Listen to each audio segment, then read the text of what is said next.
সালামু আলাইকুম বন্ধুরা, নতুন একটা ভিডিও নিয়ে আমি আপনাদের মাঝে চলে আসলাম। তো আজকে আমাদের সার্ভিসিংয়ে যে টিভিটা আসছে সেটা হচ্ছে একটা চাইনা ব্র্যান্ডের ফ্রেমলেস টিভি। তো টিভিটা ওপেন করার সঙ্গে সঙ্গে দেখতে পাচ্ছেন এক পাশের টিভির স্ক্রিনে কফের সমস্যা, যার কারণে কোনো গ্রাফিক্স নাই। আর অপোজিট সাইডে ছবির গ্রাফিক্স আছে, টিভির ডিসপ্লের গ্রাফিক্স আছে দেখা যাচ্ছে। তো আমরা এই সমস্যাটা এখন ঠিক করব। দেখতে পাচ্ছেন আমি টিভিটার ওপেন করে নিলাম অ্যান্ড কফে যখন আমি টাচ করছি তখন এই পাশের গ্রাফিক্স লাফাচ্ছে। তো এটা মূলত কফের সমস্যা, কফ আইসি খারাপ। তো আমরা এই কফ আইসি রিপ্লেস করার আগে আমি টিকন বোর্ড থেকে এফএফসি কেবল খুলে নিচ্ছি। আর এইটা যেহেতু ফ্রেমলেস টিভি, আমাদের খুব সাবধানতার সাথে ফ্রেম থেকে টিভির ডিসপ্লেটা যে নিচে আপনার ডবল বোথ সাইড টেপ দিয়ে লাগানো থাকে সেই টেপটা খুলে নিতে হবে। তো আমি খুব সাবধানের সাথে টেপটা খুলে নিলাম। খুলে নিয়ে আমি এখন আমার এই ডিসপ্লেটা সার্ভিসিং লাইটিং টেবিলে নিয়ে যাব।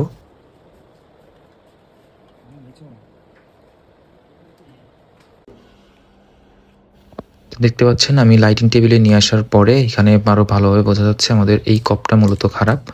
আর পাশাপাশি সেকেন্ড যে কপটা আছে এই কপটাও খারাপ, অবস্থা খুব একটা ভালো না। দেখছেন লাইন চলে আসছে, এই কপটাও খুব বেশি দিন লাস্টিং করবে না। তো দুইটা কপ চেঞ্জ করার মতো বাজেট কাস্টমারের কাছে নাই। কাস্টমার ফার্স্টে বললো আমাকে একটা কপ চেঞ্জ করে দেন, যদি একটা কপ চেঞ্জ করে আমার ডিসপ্লেটা ভালো চলে তাহলে আমি আপাতত এখন একটা কপই চেঞ্জ করব। তো কাস্টমার যেটা বলবে সেটাই আমাদের শোনা লাগবে। কাস্টমারের কথা অনুযায়ী আমরা ফার্স্টে একটা কপ চেঞ্জ করলাম। তো একটা কপ চেঞ্জ করার জন্য আমি ফার্স্টে মেশিনে গ্লাস সাইডটা সুন্দর করে অ্যালাইনমেন্ট করে নিচ্ছি।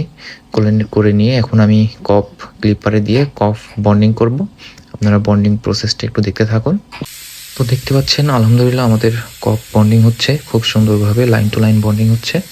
তো আমরা এই বন্ডিংয়ের শেষে আমরা এখন আপনাদের দেখাবো আমাদের বন্ডিং রেজাল্ট। তো দেখতে পাচ্ছেন একদম লাইন টু লাইন বন্ডিং হয়েছে, খুব সুন্দরভাবে বন্ডিং হয়েছে আমাদের এই গ্লাস সাইড। তো আমরা এখন পিসিবি সাইডটা বন্ডিংয়ে চলে যাচ্ছি। পিসিবি সাইডটা বন্ডিং চলছে, দেখতে পাচ্ছেন এখানে টেম্পারেচার উঠছে। আমাদের পিসিবি সাইড বন্ডিং করতে 13 সেকেন্ড সময় লাগবে।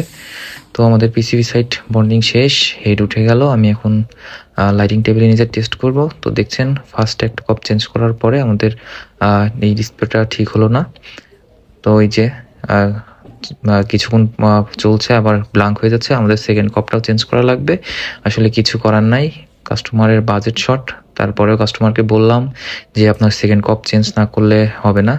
তো দেখছেন আমাদের সেকেন্ড কপ চেঞ্জ অলরেডি করে ফেলছি। চেঞ্জ করার পরে এখন আলহামদুলিল্লাহ এই ডিসপ্লেটা পারফেক্টভাবে সার্ভিসিং হয়েছে। এই ডিসপ্লেটা আশা করা যায় আবার লং টাইম চলবে।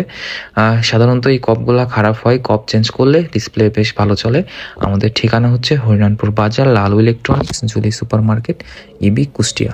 আপনাদের যে কোনো সমস্যা হলে আমাদের সার্ভিস সেন্টারে আসতে পারেন।